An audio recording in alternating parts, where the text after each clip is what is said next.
That is nice. Let me throw this at you. Is that you played with Chris Paul, and I always loved Chris because I thought he was old school. He was feisty. He was tough. He would bark at players. And I said last year, I said with Phoenix, I said those young guys will get barked at for a while. But once they start getting the bag, they may not want to hear old Chris Paul barking at them. Are you surprised how smoothly Chris and Phoenix have been since he arrived, Stephen? It has just been win after win after win. Well, I mean, that's what happens when everybody buys in. I think a lot of the guys there looked up to Chris, regardless of what was said about him. They know he's a winner. They know he's a guy that plays hard and comes to work every night, regardless of what people say about him. And he's a great leader. And those guys respect him, regardless if he's barking for a reason. And when you have a whole team buy in, when you have a coach like Monty Williams that guys rely on and respect, this is what happens. And that's what happens in every winning organization. Now, over in the East, people are speculating about the KD Kyrie team. And here's probably my pushback. Man, they don't play much together. They haven't gone on a long winning streak. I'm not saying they don't have great halves. But, Stephen, if you haven't won 7, 8 games in a row in a regular season, I have a hard time embracing you as a really great, valid title contender. I know Durant and Kyrie are remarkable. What do you make of them? I agree with you on that. I mean, it's hard to say that because a lot of times, and me knowing from experience, going into the playoffs, everything has to be rolling for your team to have success in the playoffs. You know, at the end of the season, everybody has to be healthy. The team has to be on at least a good winning feel about how they're playing going into the playoffs to even have success in the playoffs. So I understand that. But if I had to go into the playoffs with any team that's discombobulated and any players that discombobulated, and have confidence in the team, it would be the Nets with Kevin Durant and Kyrie Irving. You know, we said this the other day about Kevin Durant on the show. I said he may not say it publicly, but Ben Simmons isn't there. James Harden quit. Kyrie couldn't play home games. And if he was back with Golden State right now, they would be a handful. Do you think he's ever had a moment privately where he's thought, damn, what did I do? I'm sure he has. I mean, we all make decisions. Some we regret, some we don't. But at the end of the day, he's still one of the best players we've ever seen play the game. You know, multiple champion, multiple Finals MVP. So you know, I don't think he has any regrets. We all, even with decision makings that I've made in my career, you know, with walking away from teams and not want to play with teams. There's some things we regret. But if you do it your way for the most part, and you respect the game and play the game the way it's supposed to be played, which he has done, it's hard to have any regrets or to even think about things like that when you're having a great career. What would you do if you ran the Lakers? A couple years ago, they won the title in the bubble, and AD came back the following year after summer out of shape. And in the building, LeBron was really discouraged. Vogel was really discouraged. He's never been known as a grinder. That's not his style. In fact, he doesn't even want to play the 5. He wants to go out and shoot jumpers. What do you do with AD? Because Stephen, if they keep bringing back AD, you're going to have injuries. He's not going to be a grinder. He doesn't have your leadership qualities.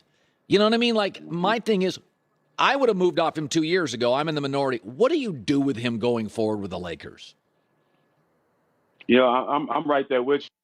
You know, I was a guy that was saying he's a more athletic Tim Duncan, but I gotta take my words back because you know even though I know Tim played injured, but Tim took care of his body. You know, even when we playing paintball all summer with Tim practicing in like UFC fighting, he took care of his body. He worked out all year, and Tim wasn't muscular.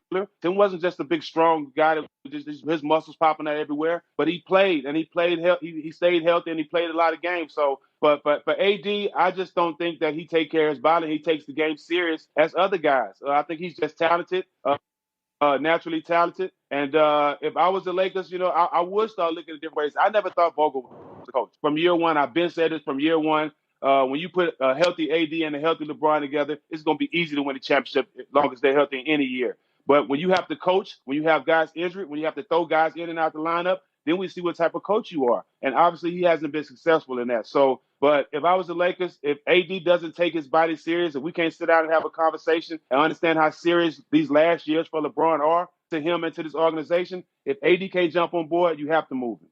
You know, you played with Duncan. Great players in their prime. LeBron, Michael Jordan, Magic Johnson. When a great player's in his prime, there often are veterans who will take a little less. They've got their money. They want a ring. They want to go on the road. They want to get on that plane after another win. Do you think really talented players in the league view LeBron as the kind of guy they'd take less to play with, or is that ship sailed? I don't think it's sailed. I think more guys want to be around LeBron and be his friend off the court than actually play basketball with him. You know, me personally, you know, as great as LeBron is, I would love to play with LeBron because I know he'll make the game easy for me, and I know we have a great chance to win a championship if I do my job. But think about it. When we won a championship in '03, let's look at the vets we had that wasn't making money. We had Steve Kerr, Danny Ferry, Steve Smith. David Robinson wasn't really making that much in his career. We also had Kevin Willis. We had all these veterans that was taking low contracts just to win a championship. I don't think guys respect winning the championship that more as much as they did when I was playing. And I don't think it's really too much as LeBron. I just think guys rather make the money and be comfortable just playing, and win is not as important no more. You know, it's funny. Adam Silver, during his State of the Union this week, acknowledged it's a problem in the NBA. Many of the best players are simply missing too many games. You tell me, how would you incentivize players to play more? What would you do? It's hard to once they sign their name on their contract. You've been around a long time. When I was playing, it was an honor to play 82. We fought to play 82. Broken toes, anything. We fought to play 82 because that was something that you hung your hat on. These days, I think guys are just worrying about getting to the playoffs and playing well in the playoffs. And to me, that's disrespecting the game. You give the game all you have. The fans are there giving you all they have. You're making all this money. Respect the game, and the game will respect you. And I think that's why I had a career. I wasn't the most the great career. I wasn't the most athletic and the best basketball player, but I respected the game. And respecting the game always put me in great situations. So I think if guys get back to the old school, respecting the game and not worrying about being there at the end and just playing the whole way, most of the time when you get injured, it's because you're thinking about getting injured. And that's just the truth of the game. Yeah.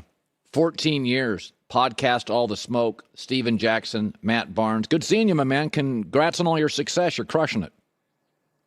Appreciate it. Good to see you, man. Steve Jackson, Fox Sports NBA analyst as well. Yeah, Adam Silver has